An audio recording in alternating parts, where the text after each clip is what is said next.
वक्त को समझना आपकी समझदारी है और वक्त पर समझना आपकी जिम्मेदारी।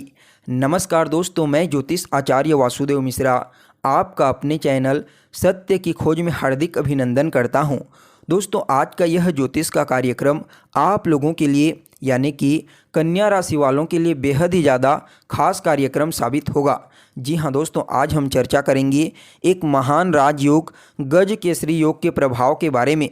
गोचर कुंडली में जब भी चंद्रमा और देवगुरु बृहस्पति या तो युति बनाते हैं या फिर एक दूसरे को देखते हैं तो उस कंडीशन में एक महान और श्रेष्ठ राजयोग का जन्म होता है जिसे गज केसरी योग के नाम से जाना जाता है। ठीक इसी प्रकार से दोस्तों अभी वर्तमान में भी गोचर कुंडली में यह महान राजयोग बन चुका है।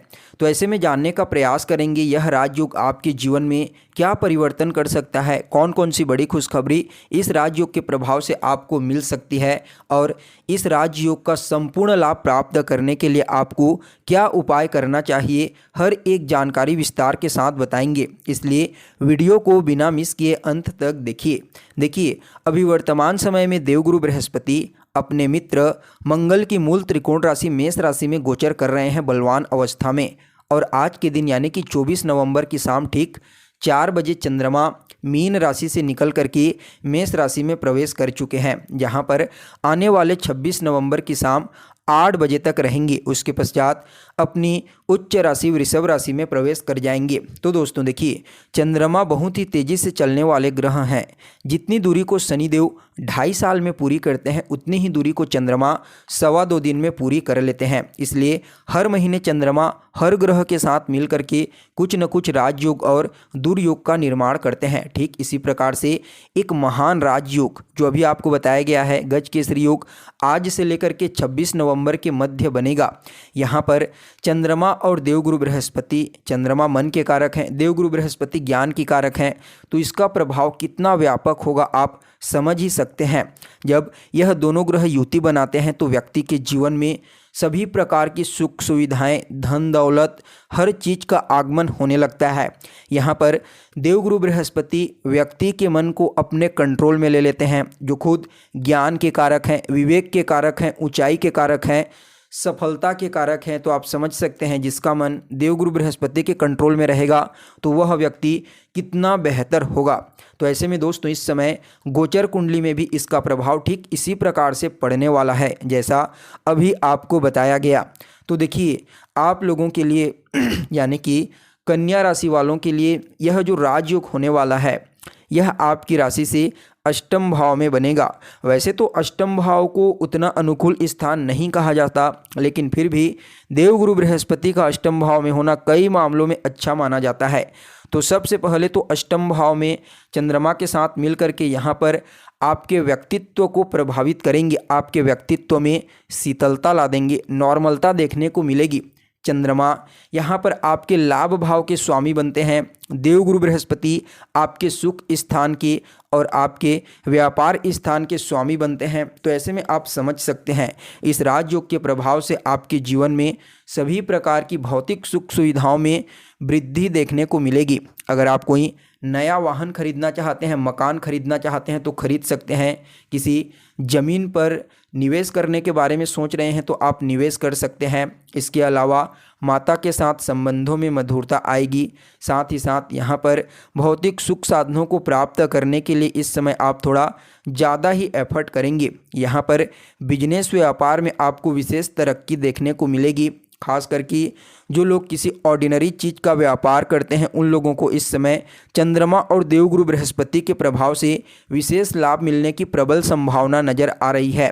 इसके साथ ही जो लोग रिसर्च के फील्ड में कार्य करते हैं, रहस्यमयी चीज़ों की खोज कर रहे हैं, जो लोग साइंटिस्ट हैं, जो लोग एस्ट्रोलॉजर हैं, उनके लिए यह राजयोग अत्यंत ही श्रेष्ठ कहा जा सकता है। आपके जीवन में अचानक ही धन प्राप्त करने के मार्ग खुल सकते हैं जिसके बारे में आपने अभी तक सोचा भी नहीं है। साथ ही साथ यहाँ पर आपको अपने ससुराल पक्ष से भी कोई अच्छी खबर सुनने को मिलेगी।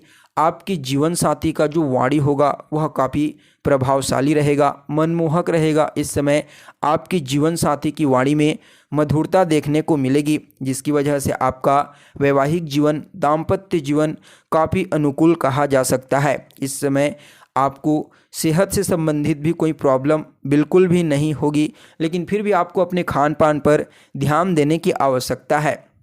देखिए यहाँ पर देवगुरु बृहस्पति अपनी पंचम दृष्टि से आपकी राशि से 12वें स्थान को दृष्टिगोचर करेंगे। तो ऐसे में आपके खर्चों में थोड़ा बहुत तो वृद्धि कर सकते हैं, लेकिन वह जो खर्च होगा वह फिजूल खर्च नहीं होगा, यानी कि फालतू की चीज़ों में आप खर्च बिल्कुल भी नहीं करेंगे। इस समय आप या तो पुण्य के कार्यों में धन दे सकते हैं या फिर कुछ निवेश करने के बारे में सोच सकते हैं। और जो लोग फॉरेन जाना चाहते हैं, विदेश जाकर के कोई नया बिजनेस व्यापार करना चाहते हैं, जॉब करने के लिए फॉरेन जाना चाहते हैं या फिर पढ़ाई करने के लिए जाना चाहते हैं, उनके लिए भी यह राजयोग अत्यंत ही श्रेष्ठ साबित होगा। इसके अलावा कोर्ट कचहरी के मामलों में आपको इस समय लाभ की प्राप्ति होने वाली है, यानी कि वह मामला आपके पक्ष में ही आएगा। साथ ही साथ दोस्तों यहाँ पर देवगुरु बृहस्पति की दृष्टि आपके दूसरे स्थान पर भी पड़ेगी। चंद्रमा के साथ मिलकर के देखेंगे तो यह जो राजयोग है यह आपके लिए बहुत ही ज़्यादा लाभदायक कहा जा सकता है, क्योंकि इस समय आपकी वाणी भी प्रभावशाली रहेगी।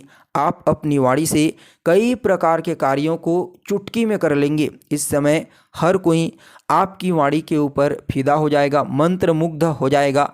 ऐसी मधुरता और ऐसे ज्ञान आपके व्यक्तित्व में और आपकी वाणी में देखने को मिलेगा कि हर किसी को आपके सामने झुकने के लिए विवश होना ही पड़ेगा। इस समय कुटुंब परिवार के मध्य काफ़ी शालीनता और मधुरता देखने को मिलेगी। हर किसी का सहयोग आपको प्राप्त होगा और आप खुद ही हर किसी की मदद करेंगे।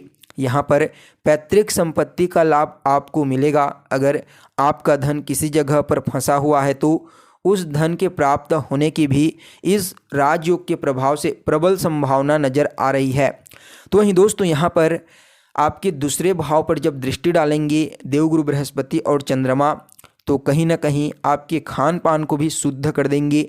और इस समय ससुराल पक्ष से तो लाभ की प्राप्ति आपको होगी ही होगी। साथ ही दोस्तों यहाँ पर देवगुरु बृहस्पति नवम दृष्टि से आपके चतुर्थ स्थान को दृष्टिगोचर करेंगे।